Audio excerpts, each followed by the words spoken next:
Galit na galit si Takahiro at tinutukan siya ni Ango pero tinamaan niya ng bato ang kamay nito. Tinanong ng mga kasama sila Ango at Raiyo kung ba't nila nagagawa ang mga pagpatay. Pero naniniwala pa ang mga ito na tama ang ginawa nila dahil ang sino man na nagdudulot ng kaguluhan sa kanilang isip ay dapat daw na maglaho. Subalit walang takot na lumapit sila Haro at Takahiro at kinuha ni Koruri ang kutsilyo saka sinabing katulad din siya ng kanilang mga professor na mga mamamatay tao. Isiniwalat din ni Nejiko ang pagtatangka ni Ango na manyakan si Hana kaya nandiri sa kanya ang mga kasama at nagawa siyang matalo ni Takahiro. Sinabi ni Sakuya na dapat ay paalisin na lang ang mga ito sa village. Kaya nagyaya si Ango na umalis pero ayaw nang sumama ng mga kasamahan sa Team Summer A kaya silang dalawa na lang ni Raiyo ang umalis. Nagsimulang magplano sila ni Jiko at Ran kung paano nila dadalhin ang tubig sa village. Nakahanap ng mas malapit na daan sila Takahiro upang mag-igib at nagsimula silang magkamabutihan. Nagawa din nilang makahuli ng baby dinosaur para meron silang karne. Di pa rin magkasundo sa plano sila Ran at Nejiko kaya sinabi ni Karita na magtayo na lang sila ng bahay sa malapit sa tubig. At nagkasundo silang si Ran ang bahala sa mga bahay at si Nejiko ang bahala sa water system. Namimiss na ni Haro si Hana at dinamaya naman siya ni Koruri. Nahihirapang manghunting si Ango dahil sa kanyang kamay kaya umaasa muna siya kay Raiyo. Pero pagsapit ng gabi ay pinagtapat ni Raiyo na kung manatili siyang pabigat ay baka iwan rin siya nito. At di maisip ni Ango na magagawa siyang itakwil ng mga nakasamang lumaki sa training facility. Laging magkasama sila Takahiro at Nejiko. Giit ni Takahiro na balak niyang umalis pagsapit ng summer upang hanapin ang iba pang miyembro ng Team Spring. Pero alam niyang di na makakasama si Haro kaya pinabantayan niya na lang ang mga kaibigan. Nais daw sumama ni Ayo dahil nais niya din mag-explore ng mga herb.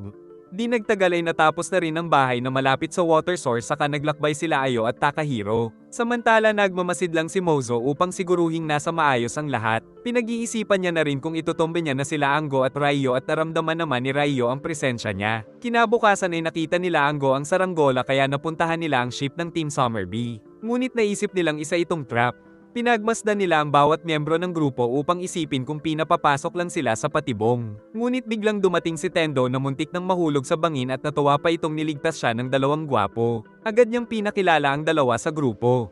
Nagsinungaling sila Ango na nahiwalay daw sila sa Team Summer A. Habang nagsasaya ay napansin nila na sila Botan at Arashi lang ang malakas sa grupo. Bagamat bago pa lang ay napalagay na ang loob nila sa dalawa. Pagdating ng low tide ay nanghuli sila ng mga alimango sa ship at niligtas ni Raiyo si Semimaro sa isang pugita. Nag-alala si Semimaro dahil mabilis bumunot ng kutsilyo si Raiyo ngunit nais ni Arashi na magtiwala dahil yun na lang ang meron sila. Naglagay ng mga langgam si Ango para dagdag sa protein at pinakita pa ang uok. Napapaisip na ang dalawa kung wala bang training ang Team Summerby dahil marami silang kapabayaang nagagawa. Pero nagpalitan pa rin sila sa pagtulog para di sila maisahan. Kinabukasan ay sinabi ni Semimaro na magkakaroon sila ng talent show pampalipas oras. At di nila maisip na nag-e-enjoy lang ang mga ito sa halip na magtayo ng bagong sibilisasyon. Kaya natuwa si Ango nang makitang naglilinis ng ship si Natsu kaya tinulungan niya ito. Samantala nagbabantay pa rin si Mozo para alamin kung magbabago ba sila Raiyo at Ango. Nagsimula ang talent show ngunit nahihiya si Natsu dahil nakatitig si Ango.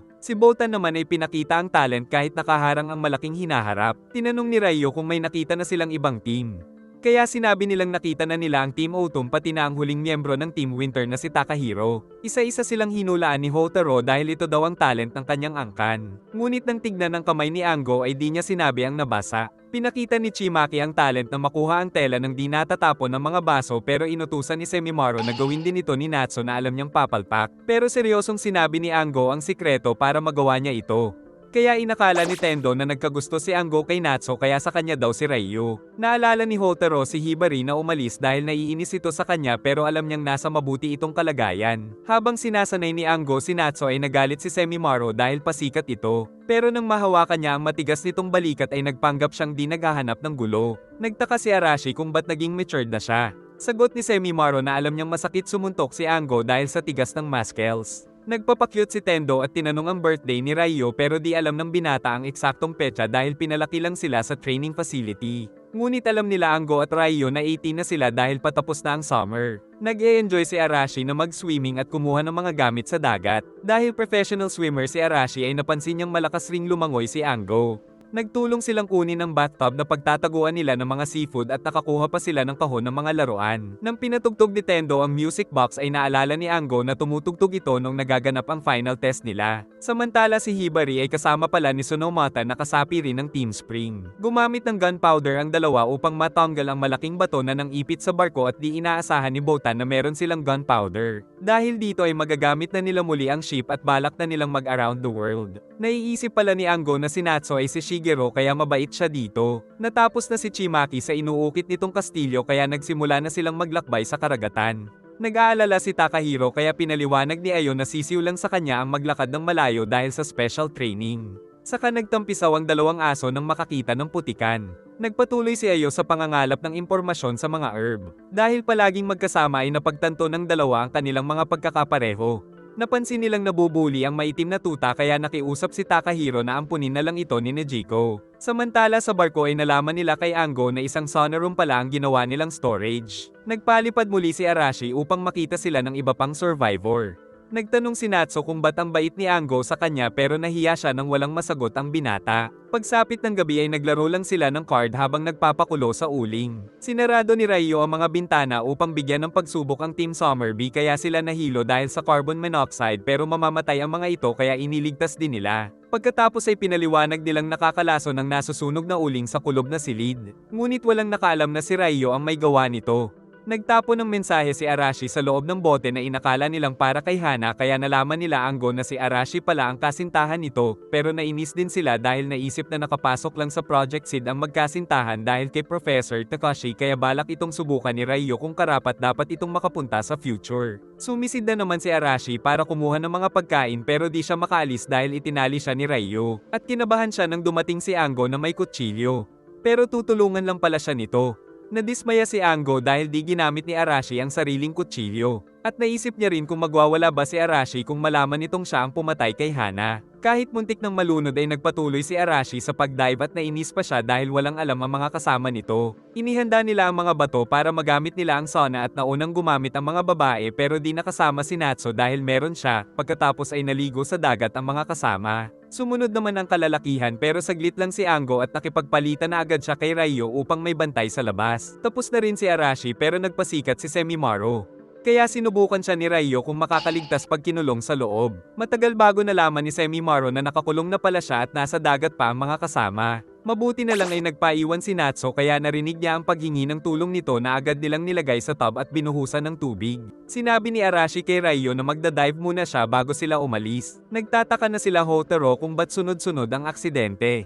Tapos sinadya pa ni Raiyo na iwan si Arashi nang magkaroon ng hangin. Napansin ni Ango na maraming error kung paano gumalaw ang kanilang team. Kaya inamin ni Natsu na wala naman silang training kaya lalong nainis si Ango dahil naisip niyang unfair dahil sana ay ang mga kaibigan na lang niyang may training ang pinadala sa future imbis na ang mga tulad nilang dropout. Makalipas ang ilang minuto ay saka pa lang nila napansin na wala si Arashi kaya pinabalik ni Semimaru ang barko nila at tinawag nila ito pero wala silang nakita. Samantala pag-ahon ay di na alam ni Arashi kung saan siya pupunta. Nakita ni Botan ang isang card sa towel ni Arashi at napansin na may mga card sa bawat aksidente na nangyayari. Nagtungo siya sa silid nila Ango para mag-imbestiga at nakita niya ang isang baril. Subalit dumating si Ango kaya nagpanggap na nag-alala lang siya kung naitatago nila ng mabuti ang gunpowder. Duda si Ango kung may kinuha ito kaya hinubad ni Botan ng damit at nakita nito ang kanyang pendant. Pag-alis ay napaisip si Botan kung ba't meron silang baril dahil noon ay sinabi ng kanyang boss na pinagbabawal ang pagdadala nito sa future at sa halip ay laso na nasa pendant lang ang binigay sa mga guide. Biglang nagkaroon ng makapal na fog sa paligid at si Arashi ay nawawalan na ng pag-asa subalit nang maalala ang kasintahan ay nag-isip siya ng paraan kaya ginamit niya ang mga seaweed upang gumawa ng makeshift na balsa. Si Hana ay naalala din si Arashi at inanad naman siya sa isang pampang. Samantala si Arashi ay nakarating sa kakaibang isla sa gitna ng dagat. Binasa ni Hana ang diary ni Mark upang maghanap ng ideya kung ano ang gagawin. Nabasa niya sa diary ang mensahe ng ama na kahit anong mangyari ay huwag siyang sumuko kaya lumakas ang kanyang loob. Saka nakita niya ang 4 na baboy na dinalhan ng pagkain ng nanay nito. Kumuha siya ng hamog sa mga dahon upang meron siyang mainom at nanghuli siya ng butiki na kanyang niluto at kinain. Nagsimula na rin niyang makita na mayaman pala sa pagkain pagkain ng paligid lalo na sa dagat kaya di na siya magugutom. At sumigaw siya sa lugar na nag-echo at nag-enjoy siya sa magandang tanawin dahil ngayon ay naalala niya na rin ang mga itinuro sa kanya ng kanyang ama. Sa malayo ay nakita niya ang maraming kabayo dahil wala pa itong mga predator dahil natutulog pa ang mga reptile ngayong summer subalit napakainit naman sa gabi.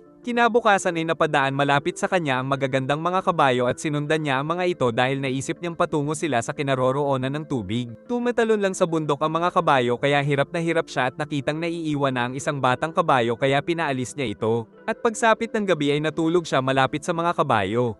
Samantala si Arashi ay buo rin ng loob na makasurvive. Labis na silang nag-aalala kaya nagpalipad ng saranggola si Semimaru kung sakaling makita ito ni Arashi. Nakarating sila sa parte ng dagat na puno ng mga algae kaya di na makaalis ang barko at nakita nilang may mga dati nang na-stock na barko doon. Samantala si Botan ay binabantayan na ang mga kilos nila Raiyo at Ango. Nagsimula silang magsagwan upang hilahin ang barko gamit ang kanilang bangka at nagalit si Ango nang hawakan ni Semimaru ang mga algae. Nakapagluto si Arashi ng mga clam at nag-isip kung maaaring kainin ng napakaraming barnacle saka nalaman niyang isa pala sa maraming windmill ang kinaroroonan niya. Nakita niya rin ang saranggola kaya nalaman na malapit na siya sa mga kasama. Dahil di sila makaalis ay nagpasya sila Semimaru at Tendo na mag-explore at pinabayaan sila nila Ango kahit alam nila ang panganib ngunit nakakuha naman ng napakaraming seafood ang dalawa na agad nilang niluto at pinagsaluhan para mabawi ang lakas. Nang lumabas ang araw ay nakitang malapit pala sila sa napakalaking barko, na dahilan para maalala ni Raiyo nung nakipaglaban siya sa barko para sa final test. Dahil rin sa nakita nilang drawing ay napaisip sila kung isa ito sa mga shelter na inihanda ng government.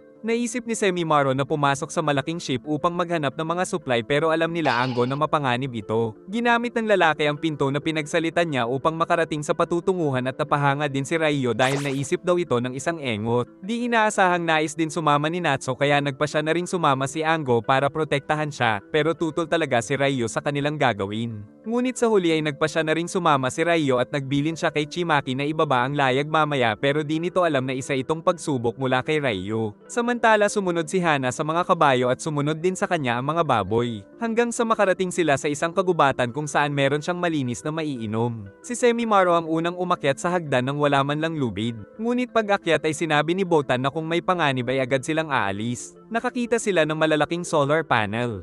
Sinabi ni Hotaro na alam niyang may nililihim si Raiyo pero alam niyang kusa din itong sasabihin ni Raiyo sa kanila. Pagpasok ay nakaamoy sila ng kalawang at biglang nagsindi ang mga ilaw. Samantala nang ibaba na ni Chimaki ang layag ay tinamaan siya at tumalsik sa dagat na puno ng algae kaya di siya makaalis. Nakarating sila Semimaru sa cockpit at napansin ni Natsu ang kakaibang kalawang sa pader. Sa labas ng ship ay nakaramdam ng paggalaw sila Raiyo. At ang mga pumasok sa loob ay nasaraduhan ng mga pinto.